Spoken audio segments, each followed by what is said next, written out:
By definition, a leader is someone who inspires passion and motivation in followers. A leader is someone with a vision and the path to realizing it. Someone who ensures their team has support and tools to achieve their goals. Well, you know what we gotta do? We gotta find the greatest leader in all of anime. We got a tweet by Honest here asking us which is the best leader of this chart. We have to rank them from worst to best. Now let's be for real. If you do not take this character at number 9 as the worst on the chart, the worst leader, either you have not seen this anime or read the manga, or you should be arrested, because there's no way this person is not the worst on this chart. I'm going with Griffith from Berserk. Griffith is one of the worst leaders in anime history, hands down. If you know about Berserk and you read it and you know what's going on, you know exactly why I'm saying this. And if you dare refute this point, you're biased. Now let's get down to what's really going on. He was the leader, quote unquote, of the Band of the Hawk, but we do know that he was revered and loved based on the Band of the Hawk's performances in war. Well, who was the MVP? Who was putting all the points on the board? Was that not Guts? Guts is literally the machine behind Griffith's greatness. If Guts takes a bathroom break, Griffith doesn't know which way to go. And we saw this because Guts actually was seeing all the hype that Griffith was getting, and Guts said, you know what? Let me step away from Griffith for a little bit. Let me find my own passion. Let me find myself, because he's getting all the love, he's getting all the shine, and I'm putting in all the work. Rightfully so. Guts steps away, and then by the time Guts returns, Griffith is in shambles. He doesn't know what day it is. He doesn't know what's going on anymore.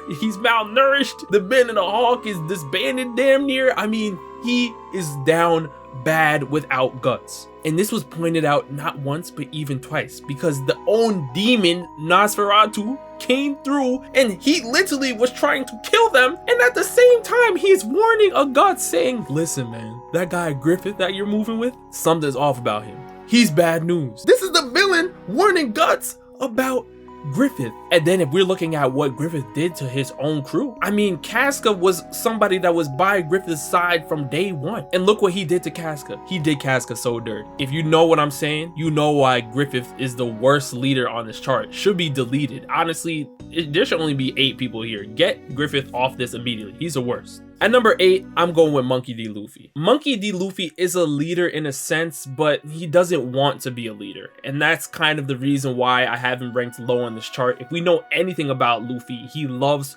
free will. He wants everyone to have the freedom to choose and do whatever they want to do. He does not want to command anybody. And that's why the bond of the Straw Hats is so tight, because they are choosing to follow Luffy. He literally wants you to join his crew, to be a companion. You are next to him. You hold just as much weight as he does. Now again, there are times where Luffy will have to assert himself, like when Sanji was acting up at Whole Cake and he had to tell Nami, listen, relax, I got this. I know Sanji will be all right. But for the most part, Luffy doesn't even want to be associated with the word leadership. He wants nothing to do with it. He has his own grand fleet and he didn't even ask for it. He told them, listen, I don't even want the fleet. And they said, listen, we are going to make the fleet happen whether you want it or not. That's how great of a person Luffy is. But as a leader, there are questions, and we can't lie. The amount of times he's put the Straw Hats in dire situations is more than we can count on 2 hands. But then again, most of the times he does get them out of it. He's just still not a great leader. At number 7, I think I'm gonna have to go with Chrollo from Hunter x Hunter. Now we know Chrollo is a leader of the Phantom Troop. We do know that he was able to box against a Xenozoldyck and a Silverzoldyck at the same time, has one of the greatest abilities in the Hunter x Hunter series because he's able to literally copy Nen abilities. I mean, he's elite in that regard. We get all of that, but Chrollo had no idea who he was really picking up in his crew. And I truly believe that Chrollo did not even help develop any camaraderie within the Phantom Troop. I mean, it was literally just a band of killers that had little to no friendship with each other whatsoever. We do know that Chrollo let in a few bad apples into the group, but we also know that how he dealt with the Kurapika situation was not the greatest. I'll throw Chrollo a bone here because Kurapika is a beast, all right? Specialist, Kurta clan eyes, we get all of that. He was a dog. Uvogin was not making it out alive that day. But Pakunada's death could have been avoided. Nobunaga wouldn't have gotten bamboozled. That has to count for something. Chrollo's not a horrible leader, but I feel like the Phantom Troop weren't as close as they could have been. At number 6, I'm going with Shunsui from Bleach. Shunsui was a former captain of Squad 8. We do know that he is a great fighter, one of the best fighters because he was a pupil to the late great Yamamoto, but he's a more relaxed type of person. Shunsui won't really step up unless the situations are in dire straits, like when Nanao was in a terrible situation. He was even willing to stand up against a Yamamoto for what he believed was right during Rukia's execution. He even boxed against the great Coyote Stark, one of the strongest Espada, and literally was boxing with him 1v1, holding his own, doing his thing. But what I'm really waiting to see is how he acts now that Yamamoto has passed away and he's been appointed as the next head captain of the Soul Society. I want to see what happens now, because this can really make his ranking go way up or way down. He's in a very tough position right now, and I have not read the manga, but we'll see what happens. I'll keep Shunsui right in the middle for now, but at number 5, I am actually gonna go with Pain from Naruto. Now, as we know, Pain, aka Nagato, was the leader of the Akatsuki. Never really even showed his true form because Nagato was obviously using Yahiko's dead body and all these other things to help control the entire Akatsuki from within. But I don't even believe that Pain really trusted the Akatsuki members at all either. I mean, the Akatsuki, very similar to the Phantom Troop, had people in it that didn't even trust each other. Orochimaru was a member of the Akatsuki at one point, ended up doing his own thing and ended up leaving. Then you have Itachi going in and out because Itachi was a traitor. I mean, the Akatsuki as a group had so many traitors in it, so many people that had their own interests, that it was really tough for them as a group to move together. But that did not stop Pain from getting the job done for the most part. As a leader, when Nagato formed a meeting and sent everybody out, they did exactly what they were supposed to do in getting Agent Tsuriki down. Pain almost successfully took down Konoha if it was not for Naruto's nine-tailed fox coming out. If there's one blemish on Pain's career, it would be that Obito was really the man behind him. A lot of the things that we saw the Akatsuki pulling off and the Akatsuki doing was really Obito pulling the strings from behind the scenes. And that revelation forced Obito to actually end up fighting Konan, and Konan ended up losing her life. So we do know all of these things were going on in the background. And if you're looking at Nagato, a lot of his W's, you have to give credit to an Obito as well. It doesn't make him a bad leader, it just makes him a co-leader. He had somebody really pulling the strings behind him. At number 4, I'm gonna go with Roy Mustang from Full Metal Alchemist Brotherhood. He had a very interesting dynamic with Edward Elric and Al, as well as even a Hawkeye. We know Roy Mustang held a higher rank than Edward Elric, but there were many times where he tried to abuse his power on Ed, forcing him to go the extra mile on certain projects and things like that. But Ed was also trying to show Roy Mustang up. I mean, Ed was not somebody that was going to be taking this abuse from Roy Mustang. He was not going to be taking any of his shenanigans. He said, you know what? If Roy Mustang gives me orders and there's another way I can get what I want to get out of this situation, I'm going to circumvent and do it my way. And they would butt heads on many, many occasions. But if there's one person that was able to keep Roy Mustang's head in check, that would happen to be Hawkeye. Roy Mustang is a great leader because of Hawkeye. Now, I know I just spoke about Nagato and Obito being kind of like co-leaders, even though Obito was really Nagato's leader essentially. Roy Mustang is a great leader, but it's because he has a great sidekick in Hawkeye working alongside him. Because what a lot of people don't realize is trying to control characters like Ed and Al, who are trying to recover their bodies and fight the homunculi, is very, very tough to do. Because from a political sense, you have to save face. I mean, Roy Mustang, his end goal was to become the Fuhrer. You can't have Ed and Al running around doing whatever they want to do, and if they screw up, it's going under your name. But to make it through all of that is impressive to me. So I'm gonna put him in the top half of my list at number 4. At number 3, man, I'm going with Commander Erwin from Attack on Titan. If there's anything we know about Erwin, it's that Erwin's speech is probably the most popular thing from Attack on Titan when it comes to Commander Erwin.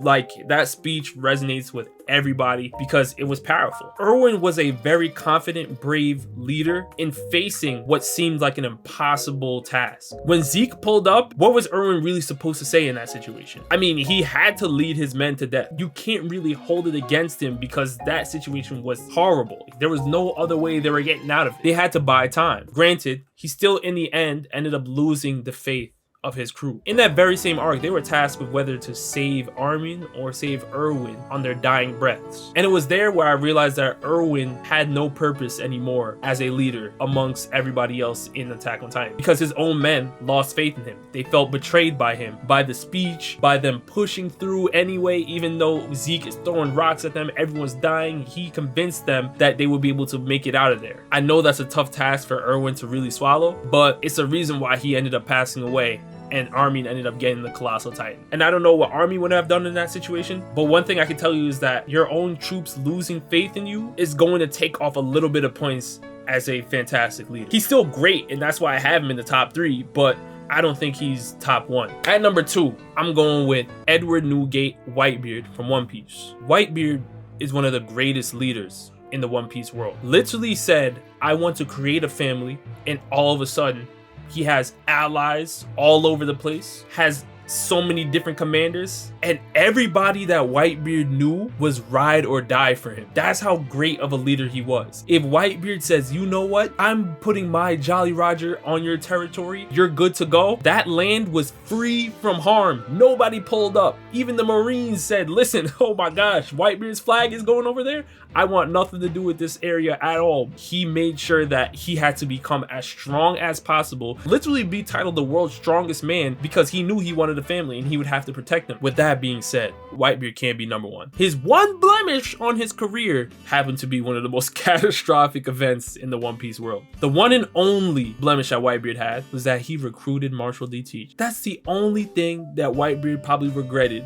as he was standing up on his last breath. Little did Whitebeard know at the time, but recruiting Teach meant that Thatch would pass away, Ace would pass away, his devil fruit would be stolen from him, and the world would now see one of the greatest threats ever, who actually ended up achieving Emperor of the Sea status. And then not only that, after Whitebeard passed away, he boxed all of his crew in the Payback War and defeated them in a bad, crushing defeat, according to Nico Robin. Whitebeard even said during the Marineford War that he apologized to an Ace because it's his fault that he had to pick up a Blackbeard. It was his fault that Blackbeard ended up doing this. He apologized to his people. But that still doesn't stop Whitebeard from being one of the greatest leaders of all time. And he was a fantastic army general, trying to take on the entire Navy with a great strategist in a Sengoku, and you're still able to free Ace? I mean, that's as impressive as it gets. But at number 1, no other leader on this chart can compete with Lelouch to me. Lelouch v Britannia had blemishes, just like everybody else on the chart. But the amount of W's that Lelouch had, they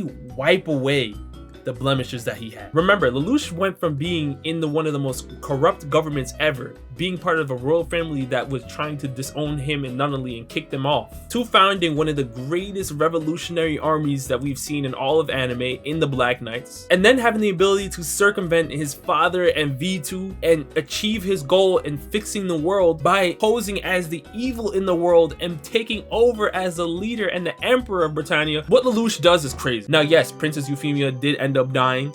A lot of things did happen.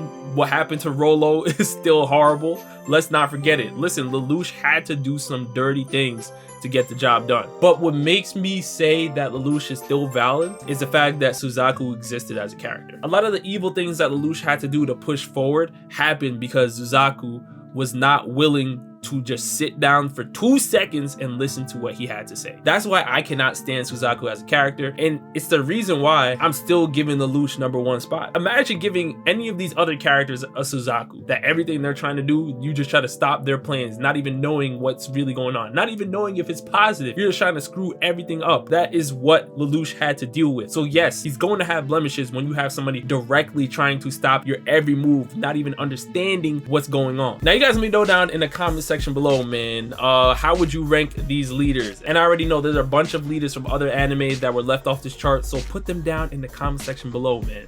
And listen, thank you guys so much for watching. I got more vids on the way. See you soon. Peace.